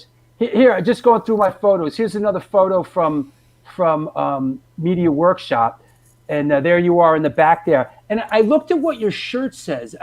I saw it on another photo. It's like a great homemade shirt. I can't read what it says here. Fuck. Really? I can't read it either. I don't know. Yeah. I don't even remember it, to be honest. But yeah, wait. I'll find it. It's a good one. It's a great homemade. Let me find it. Hold on. I saw it before. One of these Media Workshop photos. Hold on. Media Workshop. Hold on. SSD. Here it is. Hold on. Okay, here it is. I found it. All right, get ready. It says, your homemade, everyone was making great homemade shirts in 1981. The shirt says, I don't know what the circle, it says, we're pussies. I don't know what has the X through it, but something has an X through it. And it says, we're pussies. I don't know. Oh, maybe that's a straight edge X with the universal no sign over it. Yeah, that could be. Yeah, it. because I don't know. Somebody back then said, like, maybe on a radio interview or something like that, that if you weren't straight edge, you were a pussy. Got it. You know what catches my eye about this photo? The guy with sort of the sport jacket on, with the camera, shooting. It looks like a Super 8 camera. It's like, Right. where is that footage? Interesting question. I don't know who. We never could figure out who that guy was. Isn't that Tobio? Looks like Tobio. I don't know. I don't know who Tobio is. Oh. Hey, if it is He's on Facebook. is he? Let me write Yeah. that down. Tobio. Interesting. Hey, Tobio. He'll be like, yeah, I got that stuff in my mother's basement. You know? Mm-hmm. Homemade shirts rule. Homemade shirts were the rage back then, man. Yeah, people used to send us stencils too, like so we could spray paint our own shirts. Yeah. Yep. That was a thing. Yeah, where's the video? Joan Jett did that too, right? Yep. She had that homemade Sex Pistol shirt that she spray painted with stencils. I remember seeing Joan Jett at the channel like in 1981. She was great. Chucky Brown, what's up, man? You got a question, Chucky Brown? You got a question for John Sox? We're heading down the home stretch here on this Memorial Day. Is that his name? Mark Tobio? Yeah. Yeah, I'll write that down. That looked like him with the camera. Got it. Chucky, we already talked about this. Can you speak on drummer Chris Bones Jones? I believe Jones died in a car crash the day after the debut Straw Bones EP was released. The same day, actually. It was May 1st. Wow. The same day, huh? Yeah. 17. Tragic and ironic at the same time. Wow. Yeah, that's tough, man. So young. That's sad. Yeah. You know. Yeah, we were shattered for a long time. Yeah. He was like my little brother, you know, because when we both had a a thing of being unpunctual. So you know, sometimes we're getting off the Kenmore Square Green Line at the same time. Like, oh, let's walk in together, and you know, we talk about music, and as we walk down to the practice space there. Here's another great Steve Grimes flyer. One of the all-time great Steve. I don't think you could get away with a flyer like this in this day and age. Yeah, probably not. But But it's like, you know, it's like Mel Brooks, like Blazing Saddles. You know what I mean? It's like, even the producers, I think, would be dodgy these days, even though it's obviously not, you know, not pro-fascist or whatever. Right, but what I'm saying is, like, it was okay in that era. It was funny, you know? Yeah. And there you go. Mel Brooks has a right to do that. Mel Brooks is like, I think 90, 93, 94 years old now. He used to get letters from rabbis after he put out the producers, and he used to respond to me right back to them. He said, if they take away our laughter, then they've won. You know, that's why I did this. Yep, absolutely. Well, yeah. Anybody else? Any questions? Here we go. That said, yeah, that flyer is a classic, and they don't make them like that anymore, man. I mean, I'm surprised they haven't chased me off the air yet, and I haven't done anything. You know? Right. Yeah, all hell would break loose. Well, there you go. Hey, I want to thank you for coming on, man. It was fun. It was nice walking down memory lane a little bit and talking about the band. And as soon as you guys are up and running again, you have to come back to New York and play A7. Absolutely. Oh, here's a question from Paul. Has the new version of the Kill for Christ shirt that I worked up for John been printed yet? Glad you like the New York Hardcore Chronicles logo I did in the In Effect style, Drew. Is there a new Kill for Christ shirt? John who? Oh, yeah, that one. Okay. All right. There you go. Okay. You mean me? Okay. Yeah, they have been. They're very nice. Is it true the punk band Dead Milkmen poked fun at the band's supposed right-wing views in their song Teeny Town? Tiny Town, yeah. Tiny Town. Yeah. What was that about? It was this like small-minded guy who it's implied that it's sung from his perspective. It's implied that he's like a clan member or something like that, and Oy. he's talking about all the things he hates, but he loves the FUs. There you So go. so you know, they played at the Rat, and Steve Martin confronted them about that. Is that right? Yeah, yeah. And so they came out. The singer said, "We'd like to thank the FUs for having a sense of humor." so, yeah, I'll laugh about it now. Kevin Haggerty asks, "What band do you wish you played with?" Gee, what band do I wish I played with? Wow. I don't know. I wouldn't mind being in Iron Maiden for a while. I knew you were going to say that. I knew you were going to say that. Or even Judas Priest, you know. I knew you were going to say that. Hey, Sid, you got anything for John? I just want to say, John, thank you for coming on the show. So these stories are pretty fucking hilarious. A lot of stuff. Thank you. You know, I mean, honestly, like, you know, the FUs were not honestly in my radar even back then. I knew of the band. I heard, actually, even My America, once in a while, I even played that on my show, you know, but, you know, thank you for coming on. It was, you know, just to hear a lot of the older Boston hardcore stories that you're sharing with Drew are fucking hilarious. And at Thank least, you. you It's an know, honor. what a lot of people, especially, you know, the age that we're in a sense, you know, at least you're taking everything now with a grain of salt, because, you know, why be angry for the rest of your fucking life? You know, Yeah. I mean, it's funny now. Back then it wasn't, but we look back and I'm like, fuck that shit. Where do you think that term comes from? A grain of salt. Take it with a grain of salt. It must have been from an I don't Italian. know. That's what, you know. Take it with take it with a grain of salt. It's, you know. I mean, we can consult stigma. You could probably verify that. Maybe it has to do with salt, you know, keeping the devil away, because they used to like throw salt over their shoulder. So I learned about what On the Lamb is. He's on the what lamb. is that actually? Let's hear On it. the lamb. On the Lamb is back in the day when you were running from the law. When you were running from the law, you. Hey, you all right there, Sid? Yeah, no, I just had to grab my mic so you can hear me better.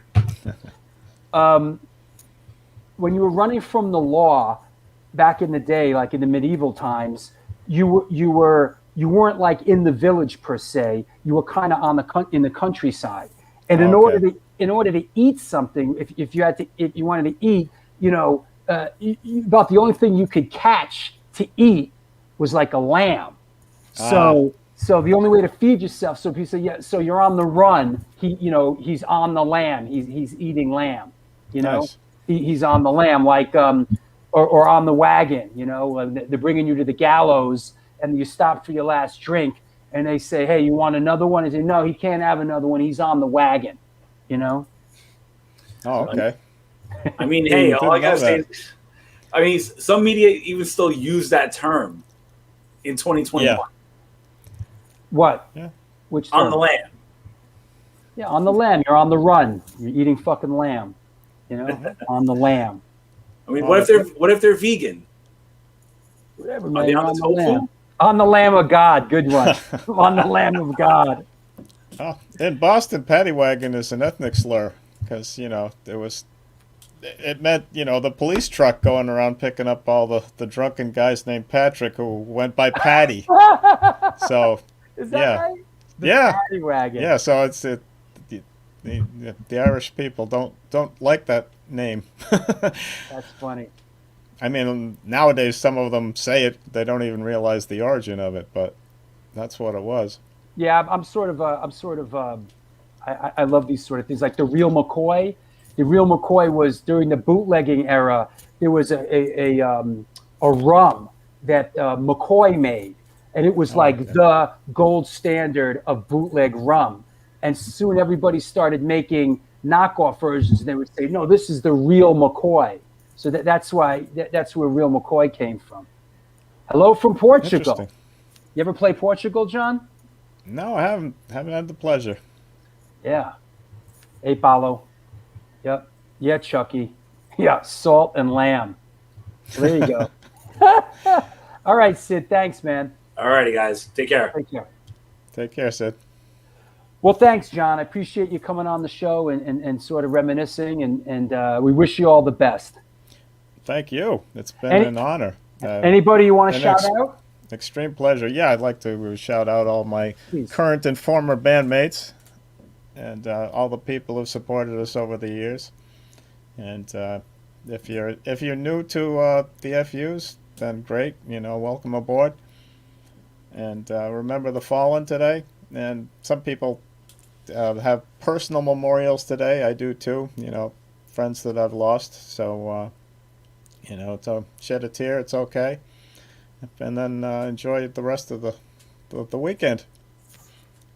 Absolutely. Thanks, man. I'll talk to you soon, and we'll see you at the A7 soon. Excellent. Have a good rest of the weekend. You too. So long, Drew. Well, there you go. Happy Memorial Day, everyone. This is, oh yeah, wow. You know what? Shout out to the Multiple Sclerosis Society on World Multiple Sclerosis Appreciation Day, upstate Rick. Come on, let's do some shout outs real quick. Denise, thank you for chiming in. It means a lot.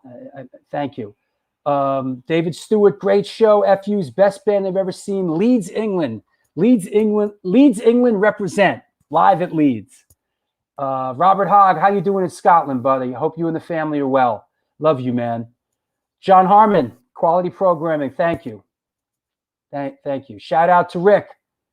Shouting out Upstate Rick. Yo, Upstate Rick, I hope you could come down to the A7 thing. Just a reminder that the A7 thing is 2 weeks from today is the A7, our day back in A7.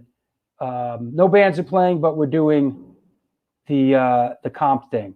So I hope everybody can come down to that. Shout out Brooklyn Boy Productions. Shout out to my wife sitting across from me. Okay. Shouting you out, wifey. All right. Be good to Brooklyn Boy. What else? Shout out to all those who never made it home. Absolutely. Chris Corkum, shout out to my father, Harold, and also the Golden Banana. All right. All right. Thanks again, Capo. Thanks again from Germany, Drew and John. Great show. Well, thank you. How's things in the fatherland these days? Shout out to Drew for keeping it real and alive. Keeping it alive and real, alive and kicking. I can't wait for that A7 record. My brother's band, The Cray. Oh, the Cray's track is great on it. Absolutely, Mike. Good. Yep. Shout out to my big sis, Dolly. Her birthday this weekend. Nice. Good, good. All right. I think we covered everything. Hey, said it before, I'll say it again. Feel free to reach out to me. I love to hear from people. Anybody. Shout out to the bands on the Back to the New York Hardcore Roots A7 compilation, Chucky Brown, including your band, Crazy Eddie. Yep. There you go. Hey, I love hearing from people. Any suggestions about the show? I'm here, man.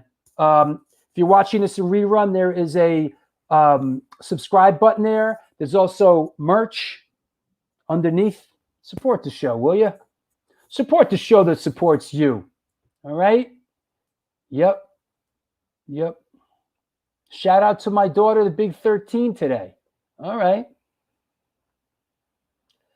Took me to my first concert, Blue Oyster Cult headlined. Oh, back into Blue Oyster Cult we go. You know? Yep. I got to listen to that first Blue Oyster Cult record. I'm a latecomer to Blue Oyster Cult. I love that one record. I've been listening to it the last couple of years. Shout out to the shout outs. All right. That said, we'll see you on Wednesday. Listen, Wednesday's show is going to be a hoot. One of my best friends is coming on the show on Wednesday. I'm talking about this guy, Mr. Tristan DeGraves, plays with me in Antidote, NYHC, in the Drew Stone Hit Squad. Please tune in on Wednesday. We're going to have me and this guy, we're going to have a lot of laughs. Brett Freeman, what, you watched the show today, bro? We got to get you on. Come to Vienna, your next European tour. We will. Absolutely. Absolutely. That said, a suggestion for the show, Charlie Hopper, 77 years old. There you go. All right, listen, we'll see everybody on Wednesday. All right? Thank you so much. Happy Memorial Day to everyone. Until then, do good things, and good things will come to you.